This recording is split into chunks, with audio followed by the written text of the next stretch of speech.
8월 5일 오후 11시 10분인데요. 현재 나스닥 지수가 3% 하락을 하고 있습니다. 그런데 자세히 지금 모양을 보시면 아시겠지만 30분 동안 그래프가 우상향하고 있어요.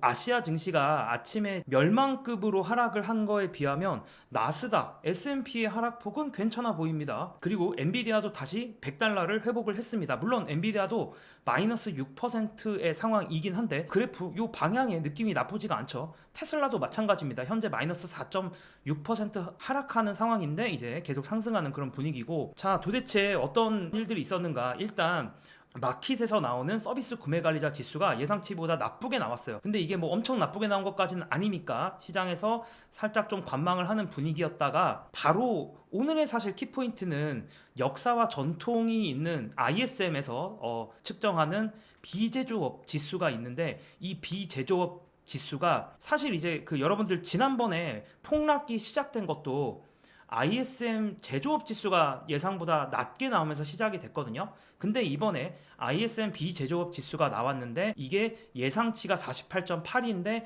51.4가 나왔습니다. 한마디로 엄청나게 비제조업 지수가 잘 나왔다. 근데 여러분들 미국은 제조업보다 비제조업의 비중이 더 큰 나라예요. 그러니까 ISM 비제조업 지수가 50보다 높은 상황에서 경기 침체의 가능성은 아무래도 아주 낮아질 수밖에 없는 아주 낮아질 수밖에 없습니다. 그래서 경기 침체 가능성이 낮아졌다에 시장이 환호를 하고 있고요. 글로벌 대폭락 이유가 사실 뭐 여러 가지 이슈들이 동시에 일어났었죠. 그런데 이 미국의 경기 침체 가능성이 좀 대두됐던 거, 요게 일단은 제일 큰 문제였잖아요. 그러면서 뭐 ISM 제조업 PMI가 낮게 나오고 실업률 관련된 지표가 또 나쁘게 나오면서 이제 시장이 좀 발작을 했던 건데, 가만히 보니까 ISM 비제조업 PMI가 51.4, 50 이상이면 경기가 좋은 거거든요. 경기가 좋다는 건데 경기 침체는 무슨 경기 침체냐라는 생각이 지금 시장에 맴돌고 있고요. 그 외에도 이제 글로벌 대폭락이 확대가 된 게, 일단 흔들리기 시작한 거는 초창기 일어났던 일은 미국의 경기 침체 가능성이지만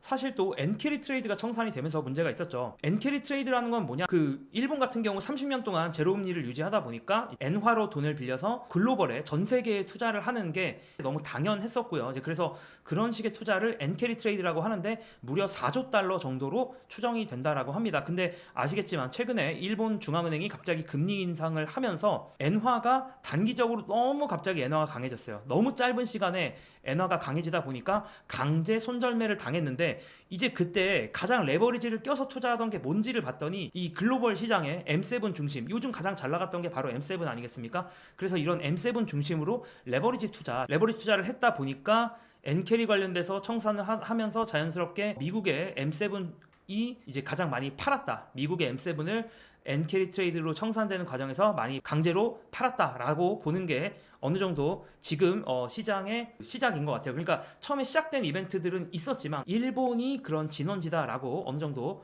대부분의 투자은행들에서 보고 있습니다. 이번에 이제 빅스 지수, 공포 지수라고 해서 이제 얼마나 변동성이 큰지와 관련된 그런 지표인데, 그 지표가 역대 세 번째나 높은 지표가 나왔어요. 근데 그 세 번째 지표를 하나하나 보니까 하나가 리먼 사태 때고 하나가 코로나 때였어요. 그래서 와, 진짜 시장이 패닉에 빠졌다라는 생각이 들긴 드는데, 그 외에도 빅쇼트의 주인공 중에 하나인 스티브 아이즈만이 트위터에 글을 썼는데, 이제 현재 논쟁이 뭐냐면 미국이 경기 침체에 빠질 것인지에 대한 거고, 이제 이분은 경기 침체라고 생각을 안 하는 것 같아요. 왜냐하면 경기 침체가 발생하려면 미국의 대규모 과잉 투자 혹은 금융 시스템에 문제가 생겨야 되는데, 자기가 보기에는 미국의 과잉 투자도 별로 없고, 그리고 금융 시스템에 대해서는 이미 2008년도에 한번 고생을 했기 때문에 대부분 건전하다, 은행들이 생각보다 건전한 상태다라고 하면서 지금 괜찮다라는 얘기를 이제 하고 있습니다. 그리고 연준의 굴수비가 뭐라고 얘기했냐면, 요즘 말이 많이 나오는 게 갑자기 연준이 갑작스러운 회의를 열어서 금리 인하를 이제 FOMC마다 정기 회의마다 하는 게 아니라 갑자기 해야 되는 거 아니냐라고 했는데, 그것도 충분히 가능하다라는 얘기를 했어요. 그래서 연준이 갑자기 개입할 수도 있겠다, 이런 식의 뉘앙스를 조금 풍기고 있는데, 8월 20일 정도 좀 지나서 잭슨홀 미팅이 있으니까 아마 만약에 혹시 뭔가 하면 그 전에 할 가능성이 높다라고 개인적으로 생각을 하고, 자, 일단 오늘 11시 영상은 여기서 마무리를 하고 제가 한 새벽 3, 4시쯤에 이제 장이 끝날 때쯤에 또 어떤 일이 일어나는지 한번 또 찾아뵙도록 하겠습니다. 감사합니다.